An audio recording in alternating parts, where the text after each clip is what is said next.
주님과 같이 내 마음 만지는 분은 없네. 오랜 세월 찾아 나날았네. 내겐 주밖에 없네.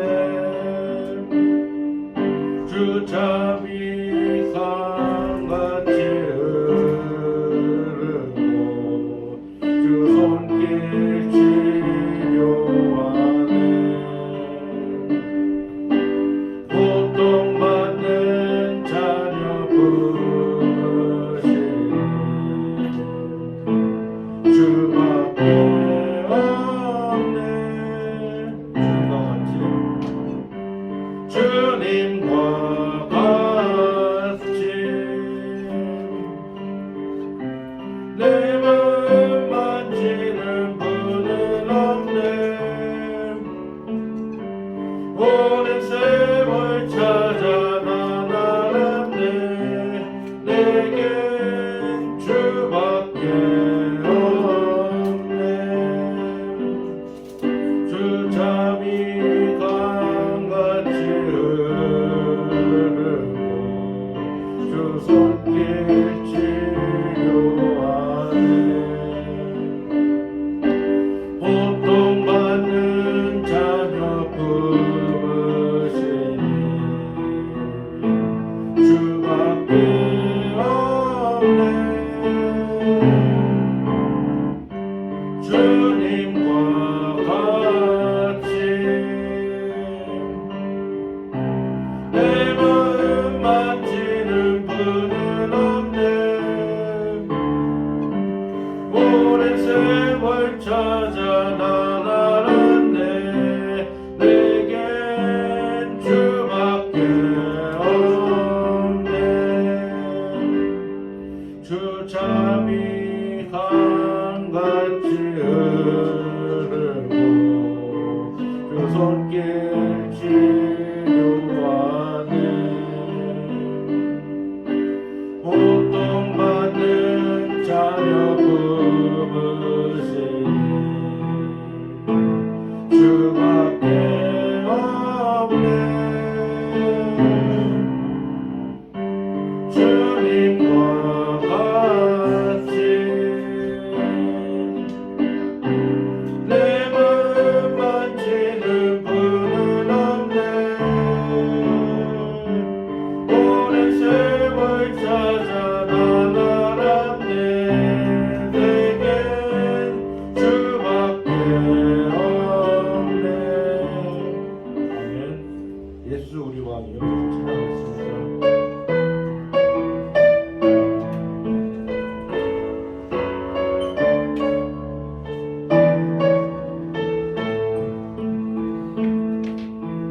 예수 우리 왕이여 이곳에 오소서.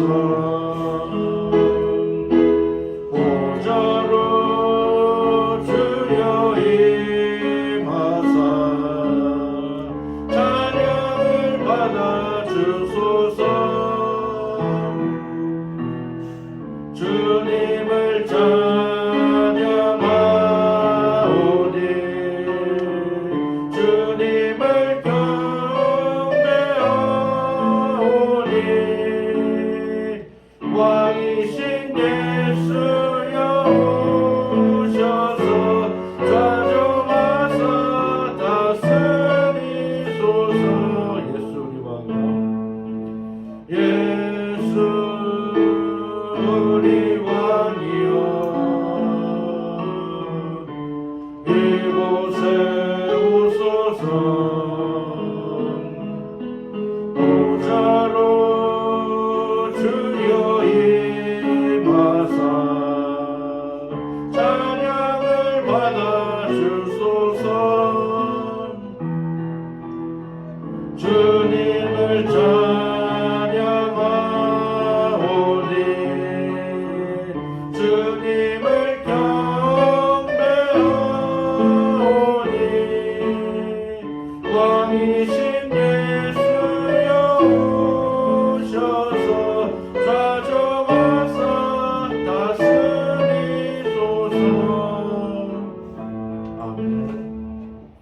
김은지 학생 대표 기도하도록 하겠습니다.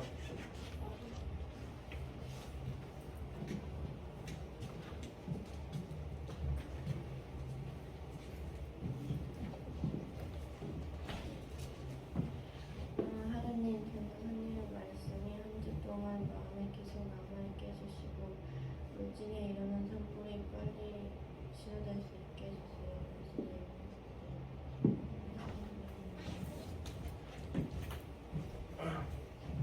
오늘 함께 나눌 말씀은 성경 본문은 사도행전입니다. 사도행전 3장 1절부터 10절 말씀입니다. 사도행전 3장입니다.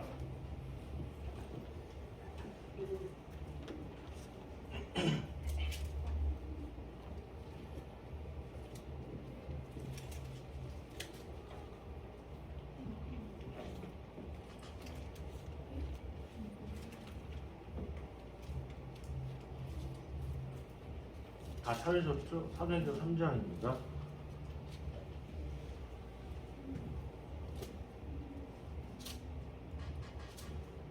제가 먼저 읽고 한 절 한 절씩 교독하도록 하겠습니다.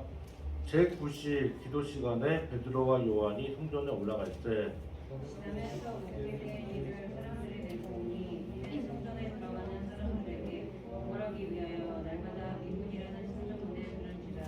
그가 베드로와 요한이 성전에 들어가려 함을 보고 구걸하거늘 베드로가 요한과 더불어 축하하였는데 우리를 보라 하니 그가 그들에게서 무엇을 얻을까 하여 바라보거늘 베드로가 이르되 돈과 금은 내게 없거니와 내게 있는 이것을 내게 주노니 나사렛 예수 그리스도의 이름으로 일어나 걸으라 하고 오른손을 잡아 일으키니 발과 발목이 곧 힘을 얻고 일어서서 걸으며 그들과 함께 성전으로 들어가면서 걷기도 하고 뛰기도 하며 하나님을 찬송하니 모든 백성이 그 걷는 것과 하나님을 창송함을 보고 그가 본래 성전 이문에 앉아 구걸하던 사람 하나를 줄 알고 그에게 일어난 일로 말하여 심히 놀랍게 여기며 놀라니라. 아멘. 오늘 설교 말씀 제목은 베드로와 요한의 사역입니다. 구제 활동에 대해서 말씀을 전하도록 하겠습니다. 한 가지 예화가 있습니다. 회복 불가능이 이제 미국의 보스턴의 지하 병동에 한 소녀가 격리 수용되어 있었습니다. 소녀의 마음에는 어둠 때문에 심한 정신병을 앓아서 사람들이 다가오면 괴성을 지르고 사납게 독소를 퍼부게 되었습니다. 대인 기피증이 걸린 게 됩니다. 사람들만 보면 이렇게 무서워서 그랬던 것 같습니다. 의사들은 여러 가지 노력을 기울였지만 결국 회복 불가능이라는 진단을 내렸습니다. 부모도 아기를 포기해 버리고 면회조차 가지도 않았던 상황입니다. 이 아이는 얼마나 불쌍할까요? 부모가 포기했으면은 걔 아는 사람 모두가 다 포기했다는 것을 보여주고 있는 겁니다. 그 자식을 포기하는 부모는 이 세상에는 아무도 없습니다. 그 누구도 소녀에게 관심을 보이지 않았습니다. 회복 불가능이라고 낙인 찍힌 이 아이가 자신을 바꾸고 세상을 바꾸는 위대한 생애를 살기라는 좀 쉽지가 않았습니다. 그러나 예수님을 만나면 변할 수가 있는 것입니다. 가능성이 전혀 보이지 않는 사람도 예수님을 만나면 바뀔 수가 있습니다. 이 소녀가 그랬습니다. 은퇴한 늙은 여자 간호사가 소녀에게 예수님을 전하기를 시작했다고 합니다. 부모조차 포기했던 아니었습니다. 그냥 걔 아는 사람이면 다 포기했다라는 겁니다. 간호사는 6개월 동안 끊임없이 예수님의 사랑을 전했습니다. 그러자 소녀의 마음의 변화가 찾아왔고 마음속 어둠이 걷히고 서서히 세상을 향해 문을 열기 시작했던 것입니다. 그리고 마침내 회복 불가능이었던 정신질환마저도 완전히 치유되었습니다. 몸이 아픈 사람에게 제일 필요한 것은 약입니다. 물론 코로나에 걸렸으면 제일 필요한 게 코로나 처방제 아니면 그런 약 같은 게 제일 필요합니다. 마음의 빛을 찾은 소녀는 자신과 같이 정신질환으로 고통받는 사람들을 위해 헌신하기로 이렇게 결심을 했습니다. 이 소녀가 바로 헬렌 켈러를 세상의 빛으로 이끈 앤 셀리번 메이시라고 합니다. 그렇습니다. 예수님을 만나면 인생이 변한다는 것을 보여주고 있습니다. 우리는 저번 주까지 계속 에베소 소설을 공부하면서 사도 바울이 예수님을 만나는 것을 체험한 것을 그 에베소 교회 성도들에게 편지한 것을 보게 되었습니다. 그것과 마찬가지로 사도 바울도 예수님을 만나서 인생이 변화되었고 모세 또한 하나님을 만나서 인생이 변한 것처럼 어떤 삶에서도 예수님을 만나야 인생이 변화될 수 있다는 것을 보여주고 있습니다. 또한 사도행전은 총 28장으로 구성되어 있습니다. 신약 성경에서는 유일한 역사서가 바로 사도행전입니다. 구약에는 12권의 역사서가 있습니다. 여호수아서부터 에스라, 느헤미야, 에스더까지가 그 역사서입니다. 역사서에는 구약 역사서에 보면 여러 가지 스토리가 많이 되어 있습니다. 모세의 뒤를 이어서 여호수아가 이제 지도자가 되어서 가나안을 정복하고, 그리고 사사 시대가 오고, 그 다음에 사울이 왕이 되고, 그 다음에 다윗이 왕이 되기, 분열 왕국, 그리고 나라의 멸망, 그리고 나라의 회복, 이렇게 역사가 이루어지게 됩니다. 사도행전 또한 마찬가지였습니다. 예수님이 승천하시고 난 후부터 사도들의 행적, 사도들의 일을 기록한 책이 사도행전입니다. 사도행전은 총 28장으로 되어 있습니다. 신약 성경에서 마태복음, 사도행전이 제일 깁니다. 구약보다 신약이 더 쉬운 점이 있습니다. 읽기는 더 쉽습니다. 장수가 별로 없기 때문에. 근데 오히려 저 같은 사람들은 구약보다 신약을 좀 어려워하는 경우들이 있습니다. 신약의 서인서를 읽으면 좀 재미가 없고, 만약에 구약의 역사서를 읽으면 이거 너무 재밌다. 내가 다윗 이야기를 읽으니까 내가 다윗이 된 것 같다, 그런 착각이 들 때가 있긴 있었습니다. 네. 그리고 사도행전 3장은 베드로와 요한의 활동에 대해서 모습이 담겨 있습니다. 1절에서 10절에는 요한이 제9시에 기도하러 올라갔을 때 예루살렘 민문의 안전뱅이가 구걸하는 모습을 보고 예수님의 이름으로 치유하여 안전뱅이가 일어나 걸어가는 장면이 나옵니다. 11절에서부터 26절은 베드로의 설교하는 모습이 나옵니다. 베드로와 요한의 사역을 통해서 하나님이, 성령님이 역사하시면 모든 질병을 떠나간다. 어떠한 어려운 일도 다 능히 행할 수 있다는 것을 보여줍니다.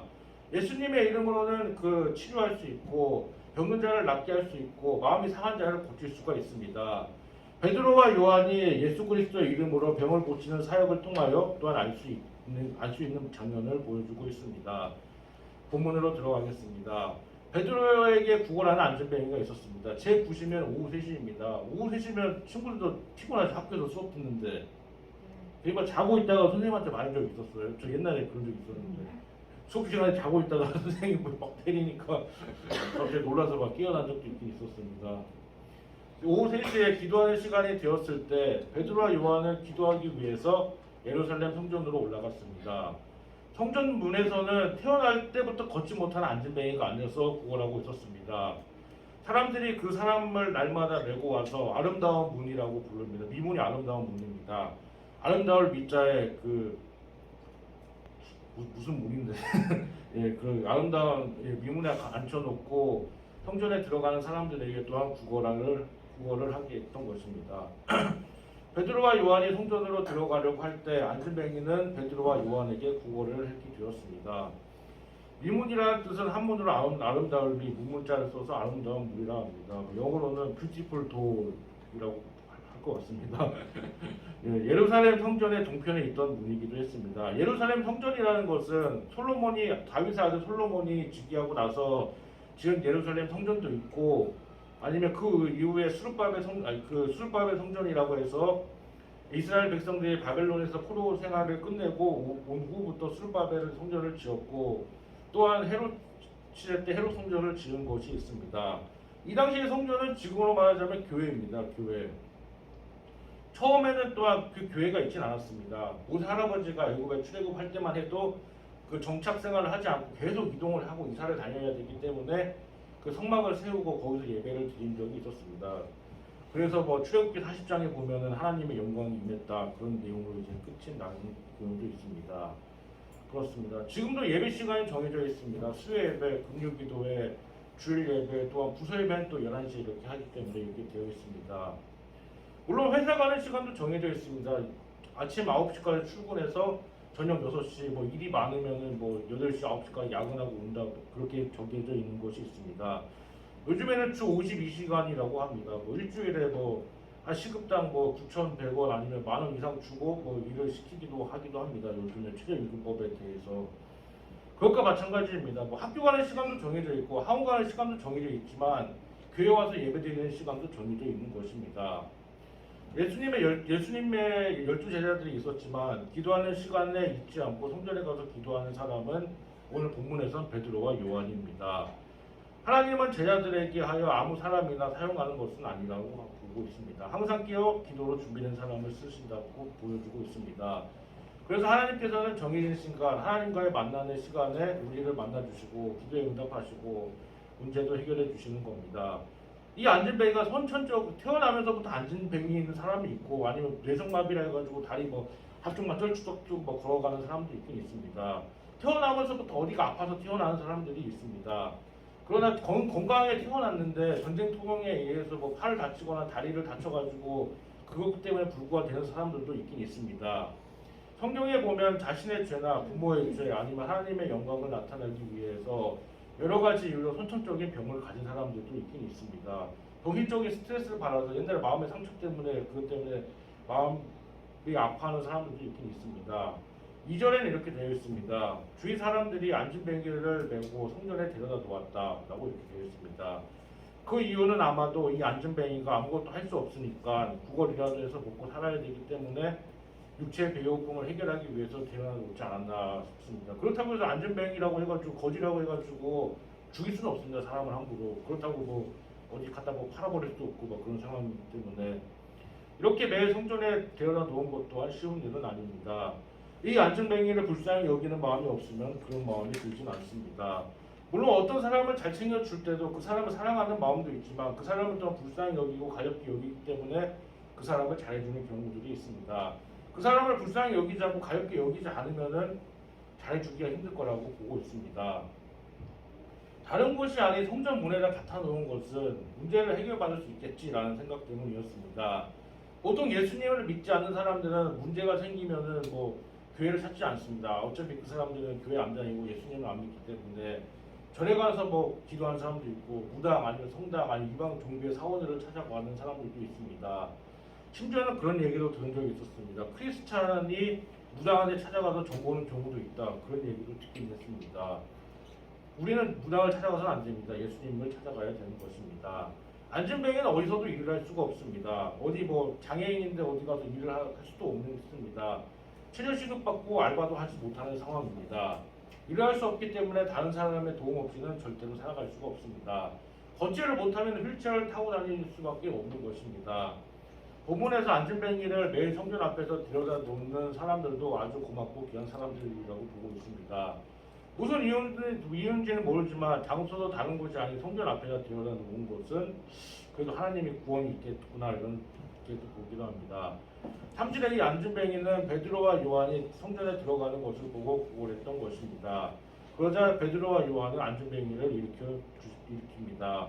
안진뱅이의 구걸하는 모습을 본 베드로와 요한이 같이 보면서 안진뱅이에게 우리를 보세요 왜 이렇게 얘기합니다. 그러나 안진뱅이는 베드로와 요한이 돈이나 먹을 것을 주지 않을까라는 생각을 기도했던 것입니다. 그러나 베드로는 이렇게 얘기합니다. 나는 은과 금은 내게 없으나 내게 있는 것을 내게 주노니 나사렛 예수 그리스도의 이름으로 일어나 걸으라 라고 하고 하면서 오른손을 잡아 일으켜 세웠던 것입니다. 그러자 안진뱅이는 발과 발목에 힘이 생겨 이렇게 걷게 되었던 겁니다. 베드로와 요한은 안진뱅이의 구걸하는 모습을 본 후에 그를 불쌍히 여기고 문제를 해결해 주겠다는 마음이 생겼던 겁니다. 예수님의 능력으로 그의 병을 고쳐주려고 했던 것입니다. 예수님을 믿는 사람들은 어떤 사람의 무슨 문제든지 불쌍히 여기고 그 문제를 해결해 주려는 마음이 있어야 되는 것입니다. 모든 영혼을 불쌍히 여기는 마음이 바로 예수 그리스도의 마음입니다. 안진뱅이는 베드로와 요한에게 빵이 있지 않을까, 과자가 있지 않을까, 먹을 것이 있지 않을까, 아니면 뭐라도 주지 않을까, 아니면 뭐 10,000원이라도 주지 않을까라는 생각에 그것만 생각했을 겁니다. 만약에 제가 어디 어디 뭐 맛있는 거 뭐 싸들고 어디 갑니다. 가면은 이렇게 저 민경훈 전사님 혼자 다 먹겠지라는 생각이 할까요? 아니면은 다 골고루 나눠줘서 이렇게 하지 않을까요? 뭐 그런 생각 둘 중에 어떨 것 같아요? 첫 번째 민경훈 전사님 지 혼자 다 먹으려고 가져가는 거다.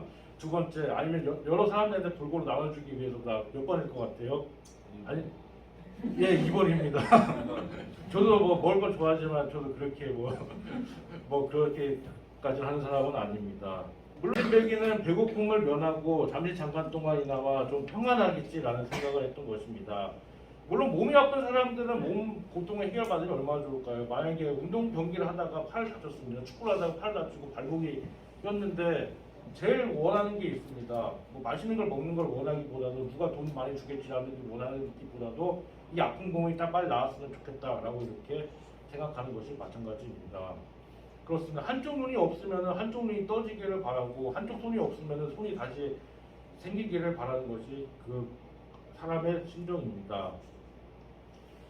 예전에 한쪽 눈이 없는데도 계속 산 사람도 있긴 있었습니다. 뭐 누구인가 막 이런 사람도 있었는데 그 뭐 예전에 그 드라마 그 김영철 아저씨가 중의 연기 찍다가 왼쪽 눈 시력 안 좋아지고 많이 힘들었다 그렇게 얘기하시기도 했습니다. 물론 저랑 직접 만나서 얘기하진 않았습니다. 그냥 방송으로 본 겁니다. 그러다가 또 그 모습을 보다가 이방원 드라마에서는 태조 이성재가 나오니까 그 두 눈 다 뜨고 있고 횟수가 적었으니까 중에보다는 저게 좀 더 편했었구나 그런 생각도 들긴 했습니다. 예. 그렇습니다. 베드로와 요한을 통해서 예수님이 자기의 진짜 병을 고쳐줄 것이라는 것은 조금도 상상을 하지 못했던 것입니다. 그가 육체적인 것을 구걸을 할 때 베드로와 요한의 그의 근본적인 문제를 보았던 것입니다. 예수의 이름으로 이 안진뱅이를 고칠 수 있다는 믿음의 확신이 있었던 겁니다. 이러한 베드로와 요한의 믿음으로 안진뱅이는 병을 고치게 되었던 겁니다. 예수님의 이름으로는 아픈 자도 낫게 해주고 병든 자도 낫게 해주고 없는 것도 있게 해준다는 것을 얘기해주고 있습니다. 하나님도 창세기 1장에 보면은 그 다른 곳으로 창조를 많이 하셨는데 말씀으로 창조를 많이 하셨던 겁니다. 예수님의 이름으로 일어나 걸으라 하고 했더니 오른손을 잡아 일으키니 발과 발목에 힘을 얻고 일어나게 되었던 겁니다. 이 이적을 일으키는 능력은 완전히 예수 그리스도의 힘이 있다는 것을 나타내주고 있습니다. 무엇보다도 안진뱅이에게 제일 기쁜 것은 걸어다니는 것이 제일 기쁜 것입니다. 제일 행복한 것은 뛰어다니는 것을 제일 행복하게 여길 겁니다. 이 질병은 아무나 치료할 수 없습니다. 아무리 의술이 좋아도 기술이 좋아도 아무리 그 의사로서 그 직분이 있고 돈을 잘 벌고 학력이 대단하다 할지라도 이런 병을 아무나 치료할 수는 없습니다. 물론 제자들도 3년 6개월 동안 예수님 따라다니면서 보고 배운 게 있습니다. 따라다녔으니까 보고 배운 것이 있습니다. 물론 뭐 가르쳐야 되고 치워야 되고 그런 것을 다 보고 배웠던 겁니다. 마태복음 10장 5절 말씀은 이렇게 되어 있습니다. 예수님께서 제자들을 보내시며 말씀하셨습니다. 병든 자를 고치며 죽은 자를 살리며 문둥이를 깨끗하게 하며 귀신을 쫓아내고 너희가 거저 받았으니 거저 주어 이렇게 명령을 했던 겁니다. 베드로와 요한은 이 예수님의 명령을 믿고 순종하여 이러한 기적이 일어나게 되었던 겁니다. 그렇습니다. 베드로와 요한처럼 매일매일 이렇게 기도하기는 힘들지만 그래도 믿음을 가지고 기도하는 습관을 가져야 되는 겁니다. 베드로가 안진뱅이한테 일어나 걸어라 말을 하자 걷지 못하는 안진뱅이는 벌떡 일어나 걷기 시작했던 겁니다. 그는 베드로와 요한과 함께 성전으로 들어가 걷고 뛰며 하나님을 찬양했습니다. 모든 사람이 걷지 못하던 안진뱅이가 걸어다니며 하나님을 찬양하는 모습을 보았던 겁니다. 얼마나 신기한 일일까요? 걷지를 못했으니까 이제 걸어다닐 수 있다, 더 나가서 뛰어다닐 수 있다, 날아다닐 수 있다 이런 생각을 했기 때문에 엄청 기뻐했던 겁니다. 이 모습을 사람들이 본 후에 성전의 미문에서 구걸하던 안진뱅이라는 것을 알고 이를 보고 크게 놀랐던 겁니다. 방금 전까지만 해도 거의 다 쓰러져고 죽어져가는 사람이 갑자기 일어나서 다시 멀쩡해 보이는 모습 보면 얼마나 신기하지 않습니까? 저도 그런 적이 있습니다. 예전에 감기 몸살에 심하게 걸려서 아파서 누워있더니 그 다음날 이제 제가 걸어다니는 거 보니까 되게 사람들이 신기하게 보는 경우도 있습니다. 다시 이경우 다시 나타났다고 큰일 났다 그런 얘기도 나오기도 했습니다. 예수의 이름으로 일어나 걸으라 크게 말씀을 선포했더니 안진뱅이가 일어나서 걸어다닐 수 있게 되었던 겁니다. 성전에서 일반적으로 정상적인 사람들과 같이 걷기도 하며 뛰기도 하며 하나님을 찬양하는 것입니다. 하나님을 믿지 않았습니다. 이 사람이 거지는 하나님을 믿지 않았지만 살아계심을 믿고 다시 찬양하게 되었던 겁니다. 이사야서 53장 5절에서 6절에는 그런 내용이 나옵니다. 예수님에 대한 내용을 이사야 선지자가 이렇게 얘기합니다. 이거 중요한 장면입니다. 그가 찔림은 우리의 허물을 인함이요 그가 상함은 우리의 죄악을 인합니다. 그가 징계를 받음으로 우리가 평화를 누리고 그가 채찍에 맞음으로 우리가 나음을 입었도다 라고 이렇게 얘기했습니다. 그가라고 했습니다. 그가 찔림은 우리의 허물이라 했습니다. 그는 예수님을 상징하고 있습니다. 예수님은 죄가 없으십니다. 죄 없는 예수님이 우리의 병을 고치시려고 우리 대신에 채찍에 맞으셨고 우리는 그러한 예수님을 믿고 순종만 하면 어떠한 병도 해결받을 수가 있는 것입니다. 또한 이사야서는 어렵지만 이사야 선지자를 통해서 예수님이 오시기 전에 600년, 700년경에 이미 이스라엘 땅에 예수님의 십자가의 구원의 사건을 이미 예고했었던 겁니다. 이사야 선지자가 예언한 것이 신약 시대에 그대로 역사했던 것입니다.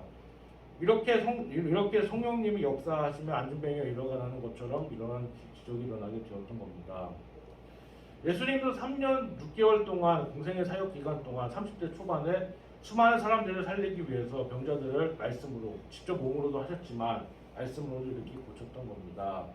예수님이 하늘로 승천하신 뒤 예수님의 부활을 체험한 제자들은 예수님의 3대 사역인 가르치고 전파하고 치유하는 사역을 했던 겁니다.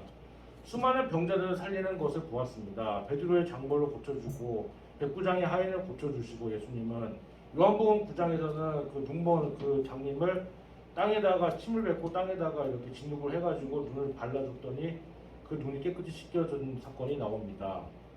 우리는 어떠한 무엇보다도 예수님의 그러한 말씀을 잘 지켜야 되는 것입니다.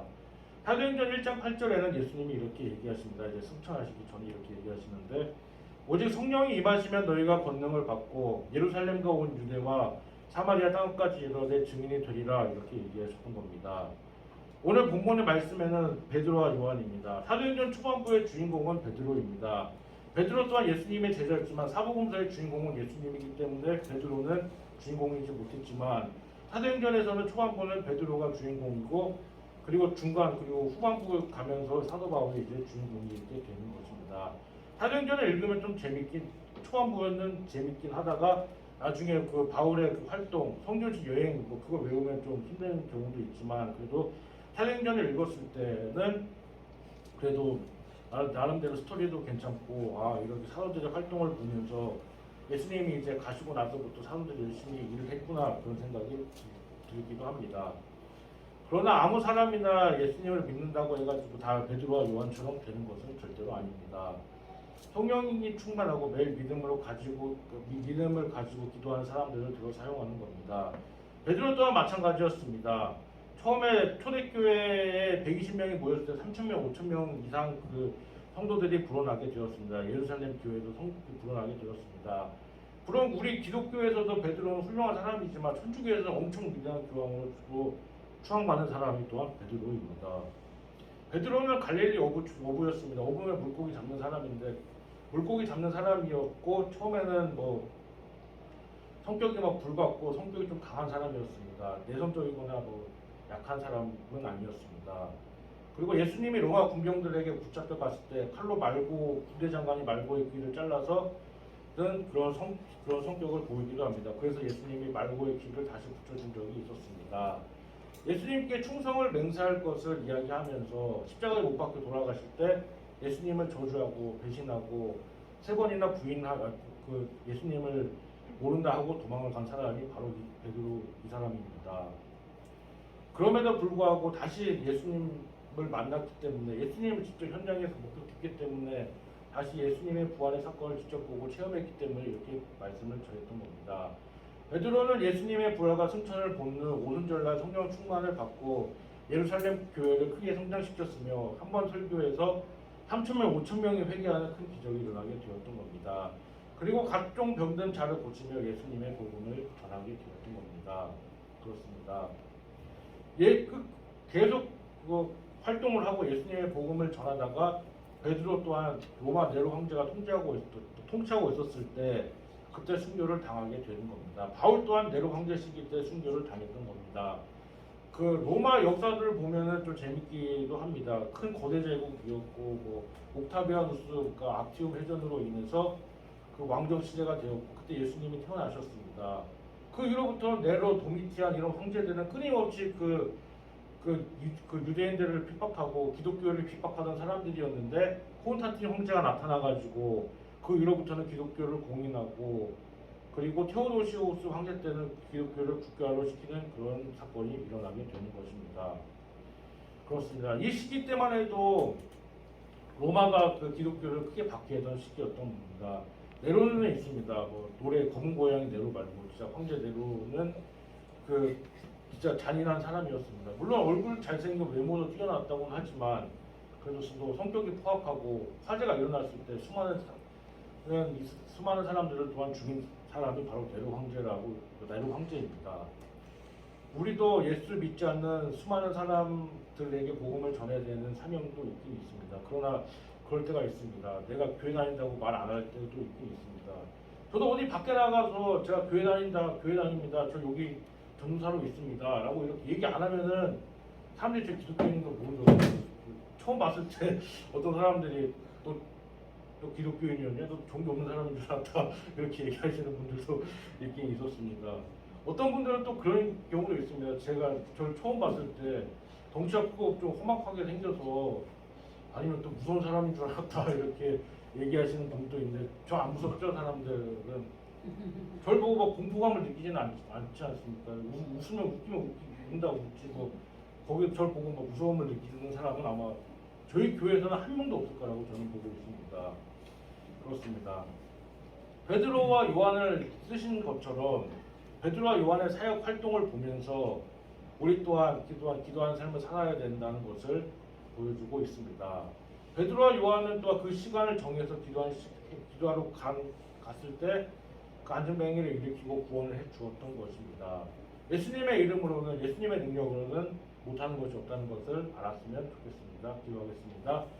하나님 아버지 감사합니다. 오늘 말씀을 통해서 베드로와 요한의 활동을 보았습니다.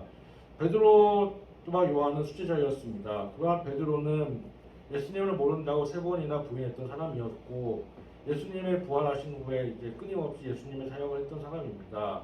베드로와 요한의 사역을 보면서 우리도 예수님을 닮아가는 삶을 살게 주님 인도해 주세요. 사랑이 많으신 예수님의 이름으로 기도했습니다. 아멘. 오늘 봉헌하는 시간은 이제 오기특 학생이 안 와서 오늘은 송강 중학생이 대신 봉헌하도록 하겠습니다.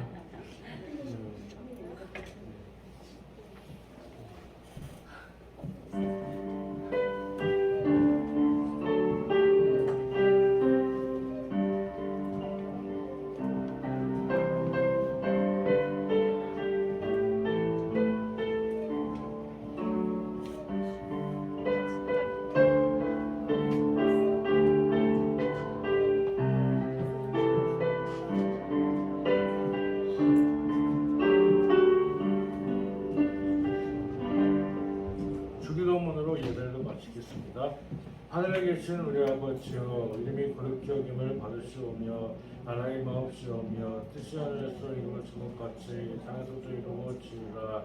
오늘날 우리에게 용할 양식을 주옵시고 우리가 우리에게 죄 지은 자를 사하여 준 것 같이 우리의 죄를 사하여 주옵시고 우리를 시험에 들게 하지 마옵시며 다만 악에서 구하옵소서. 나라와 권세와 영광이 아버지께 영원히 있사옵나이다. 아멘. 예, 예배 광고 말씀드리겠습니다. 다음 주 6월 5일 예배 안내입니다. 대표 기도는 이소리 학생, 그리고 봉헌으로는 장민준 학생이 되겠습니다. 그리고 6월달 반별 찬양 순서 안내입니다. 6월달에는 반별로 찬양을 하시는데 6월 5일에는 1반, 6월 19일에는 2반, 6월 26일에는 3반 이렇게 반별로 찬양을 하겠습니다. 그리고 6월 12일에는 창립 기념 연합 예배가 있어서 연합으로 예배 드릴 겁니다. 그리고 예배 후에 분반 공부가 있습니다. 예배 후에 장소를 이동해 주시기 바랍니다. 1반은 1공부방, 2반은 2공부방, 3반은 소예배실 이렇게 하겠습니다. 그리고 점심으로는 맛있는 김밥이 준비되어 있으니 받아가시기 바랍니다. 그리고 오늘 그 예배 끝나고 분반 공부 끝나고 사진 촬영이 있습니다.